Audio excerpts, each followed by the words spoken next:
Welcome to the Success in Africa podcast with Dr. Modupe, your weekly dose of leadership vitamins to make you successful in Africa. Hello, and welcome to the Success in Africa podcast episode 28. My name is Dr. Modupe Taylor Pierce, and I am a scholar and practitioner of leadership and organizational development. Simply put, I study what makes people successful. I have been studying this for 3 decades with a particular focus on people in Africa. And in this podcast, I will share stories, lessons, and insights about people having success in Africa. Why this podcast? Because I am sick and tired of Africa being the poorest continent in the world. We are blessed with the greatest resource, young people. Africa will soon have the largest number of working age people in the world. And when these people achieve success, Africa's wealth will be unparalleled. Why? Because I don't know of too many Africans whose goal in life it is to die poor.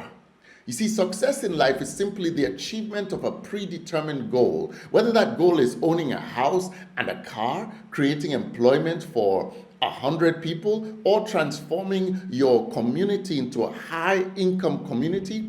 This podcast has been created to help you to achieve it. So, if you are serious about having success in Africa, I want you to subscribe to this channel. If you like this video after you've watched it, please click the like button. This podcast is brought to you courtesy of BCA Leadership, the largest leadership enhancement company in Africa.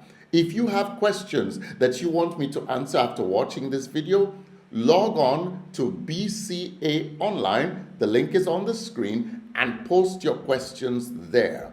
That is where I will respond to your questions. Last week, we started a 4-part series on governance, and we learned that good governance matters, and it is needed for every company or organization, no matter how young, to succeed. Governance is simply the system by which an organization is controlled and operates, and the mechanisms by which it and its people are held to account. A key part of this system is a group of people who collectively provide advice, accountability, credibility, and support for the organization. This group of people are collectively called the board. Sometimes they are called advisors, sometimes they are called directors. In today's episode, we are going to explore the difference between a board of advisors and a board of directors. To illustrate this learning, I'm going to tell you a bit about the co-founder and vice chair of BCA Leadership, Mr. Wilben Short. Wilben Short hails from 3 different countries. He was born in the United Kingdom, the product of a Ghanaian mother and a Sierra Leonean father. The last of 5 children, Wilben grew up partly in Ghana and Sierra Leone and completed most of his secondary school education in Sierra Leone. He served as a teacher in his mid-20s, and his talent was recognized and rewarded when a multinational company, a subsidiary of British American Tobacco, or BAT, recruited him to work in their factory in Sierra Leone. He quickly rose to become an executive director in the company at the tender age of 31, where he had his first experience with governance as he served on a board with both executive and non-executive directors who collectively provided accountability and oversight of Oriel Tobacco Company, the subsidiary of BAT in Sierra Leone. He leveraged the governance experience he gained at BAT to serve on the board of the Scripture Union in Sierra Leone, and eventually became the chairman of the Scripture Union until he returned to the United Kingdom, where he successfully led the transport group of the London Olympics planning team. Since returning to West Africa, Wilben has supported many entrepreneurs and founders to start and grow their organizations, both in the non-profit sector and the for-profit sector. And he has done it as an advisor and also as a director. When I asked him what was the difference between an advisor and a director, he shared with me that the main difference lies in the limitations of power that an advisor has as compared to a director.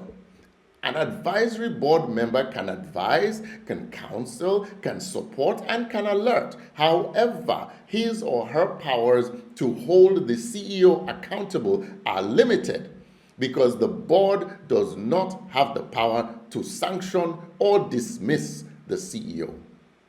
He also shared with me that the advantage of having an advisory board, especially at the early stages of a startup, is the relative ease of formation and low cost involved. In many communities that have a history of successful entrepreneurship, for example, the Indian community of East and Southern Africa, the Somali community of East Africa, the Fulani and Lebanese communities of West Africa, many of these entrepreneurs benefit from the use of advisory boards, a set group of people who collectively and individually provide the advice, the support, the credibility, and informal accountability to the business. So, when should a company move from having a board of advisors to a board of directors? Well, according to Wilben Short, this change may be precipitated by commercial considerations. You see, a board of directors may become necessary if the company is looking to attract investment or loan capital infusion, or to expand internationally, or simply the nature of the business becomes complex enough to require the additional scrutiny and accountability for the business to continue to be healthy.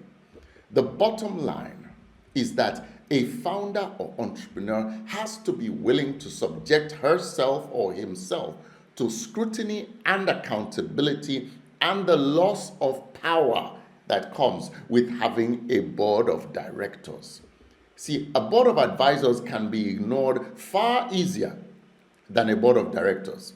This is why external investors and regulators usually require a company to have a board of directors before they may allow for the infusion of their capital or allow a company to participate in certain areas of the economy. The idea is to protect all the stakeholders from the tyranny of one or from the blind spots of the CEO of the company. Therefore, the transition from a board of advisors to a board of directors is best done as early as possible in the evolution of the company, unless the vision of the founder is simply just to create a tiny company that is small enough for him to manage alone, and he plans to shut it down whenever he goes on vacation or gets sick. Now, I am sure this is not a vision that most Africans share. Most of you have a picture of success that is far more compelling than that. Therefore, start with a board of advisors if you must, and if economic conditions make it difficult for you to have a board of directors. But transition to a board of directors as soon as you can.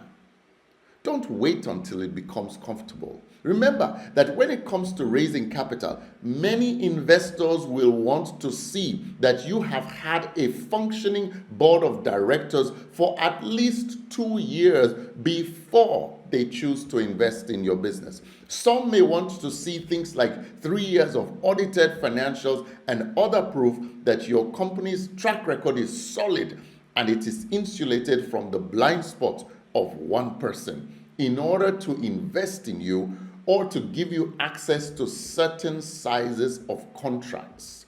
The earlier you build the firm foundation of your company, the better it will be for you, for your company's growth, and your legacy.